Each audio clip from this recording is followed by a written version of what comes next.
Hello people, this is Badpa from Badpa Productions. I'm trying to do this all in one take. I can't be bothered to retake the intro. If you see me looking down, it's because I'm trying to read my notes on my special Chris Jericho clipboard.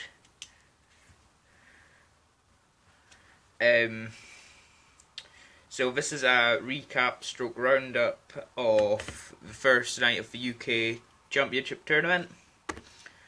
I've taken notes on it that I'm going to run over for this video.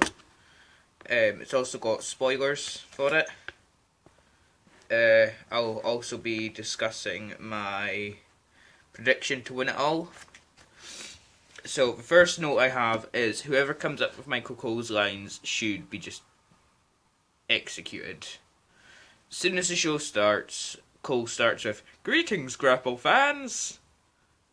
I've got epic eyebrows. Just stop. So that was a fairly quick note. They had a good ring announcer for it. His name was Andy Shepherd, I think it was. I don't know. Most of the first round matches were quite predictable, in all fairness. The only one that wasn't that predictable was... I'll grab my notes. Saxton versus Gradwell. That's the only one that really sticks out to me as not being very predictable. The openings of each match were very reminiscent of the CWC, like with the handshakes and all that. This is something that I didn't know, but according to Michael Cole, it's true. So, Kevin Owens is actually a Trent Seven fan. Didn't know that.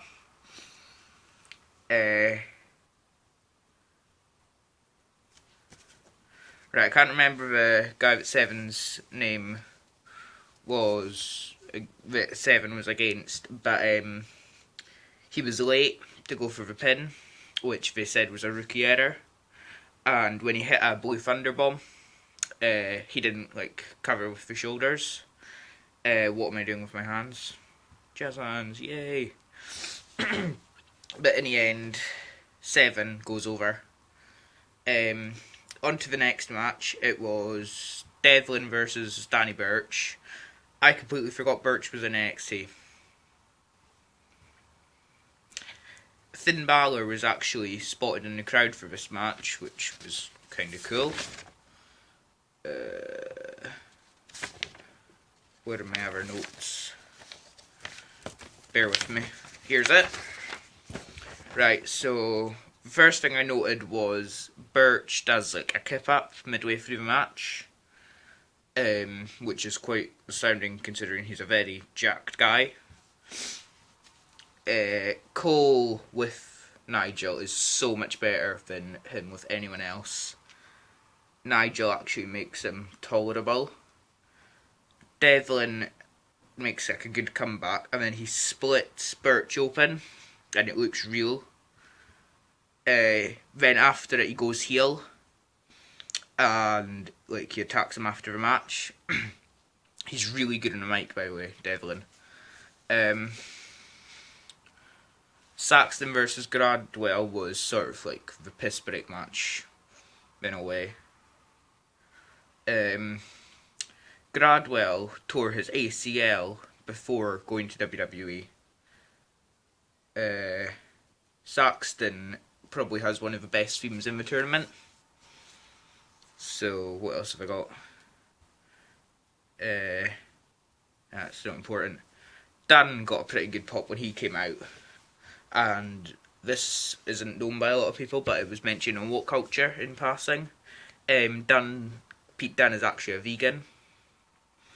Johnson is very entertaining to watch, and Dunne had a very good, it was focused on the left arm.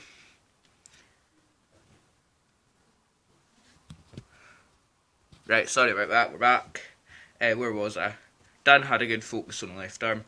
I think it was about here. I cringed when he was bending the other guy's fingers back. He was going like that.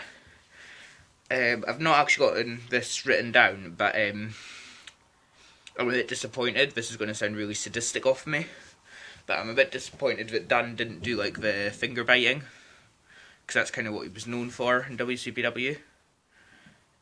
Johnson came across as really resilient. Everything Dan put him through, and he started coming back. Dan eventually wins the match with the bitter end.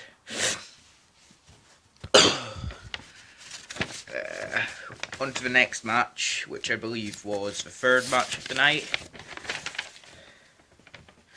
Where are we? Yeah, I forgot to give my ratings. Sugar.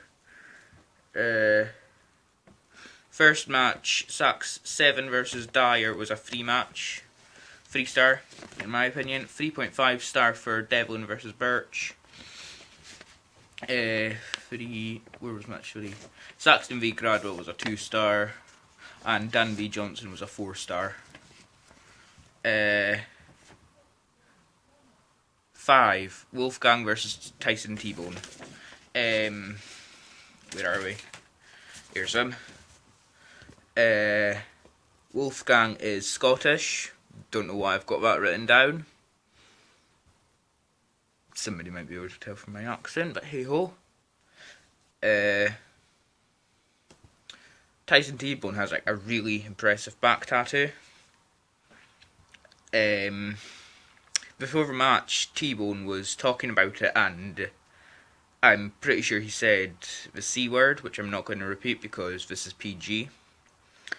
I've not got really that many notes on the actual match. It was more in shock from that. Right, anyway. Joseph Connors' match was on next. My rating for the last match of T-Bone versus Wolfgang was a 3-star match. Wolfgang wins it. Joseph Connors versus Drake. Forgot the guy's first name. It wasn't Drake from WCPW. Forgot how many stars I gave this. It's got an asterisk beside it on my notes because my TV cut out midway through, but I got it sorted by the end. I'd probably actually give it like a 4. That seems fair to me. 4 star. Connors won by the DLD,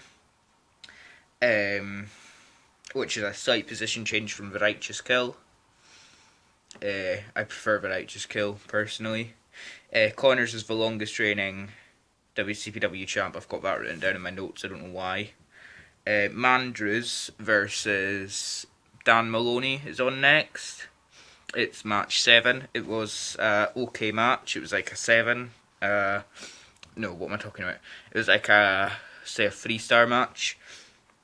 Mandrews is a former TNA X Division champ, and Tucker was trained by Finn Balor. They didn't mention that as much as what they did for the other guy, Devlin. It was very back and forth. It was a good match. Tucker kicked out of an airplane. No. What? I'm not talking about the same match here, am I? No, I'm not. That's the only note I've got for Mandrews versus Maloney. It was the second to last match on, and it was a pretty crap match, in all honesty. Tucker, this is my notes for the next match now. That makes sense. Sound. Bate versus Tucker. It was very back and forth. Tucker was trained by Finn. It was a pretty good match. Tucker kicked out of an airplane slam. Bate comes across as really resilient. Bate wins the final bout of round 1, and my prediction is for Joseph Connors to win it all. So, the brackets that are for round 2 are Bate versus Devlin, 7 versus Wolfgang, Gradwell versus Dan, Connors versus Maloney. So my prediction is for Connors versus Dan. Well, no, because there's stuff on WWE's YouTube that says Dan might be getting disqualified. So I'm going to go with... Yeah, I'm sticking with Dan. if he doesn't get disqualified. Bate versus Devlin. I'm going with Devlin because we're talking way too much. We're talking him up too much. Seven versus Wolfgang. I'm predicting Wolfgang. Wolfgang versus Devlin. For my predictions, I'm predicting Devlin. And Connors versus Gradwell stroke Dan. Don't know who yet. I'm predicting Connors, and Connors versus Devlin, I predict Connors to win it all. So, that's more or less everything. This is Panther Productions, signing off. Thank you, come again!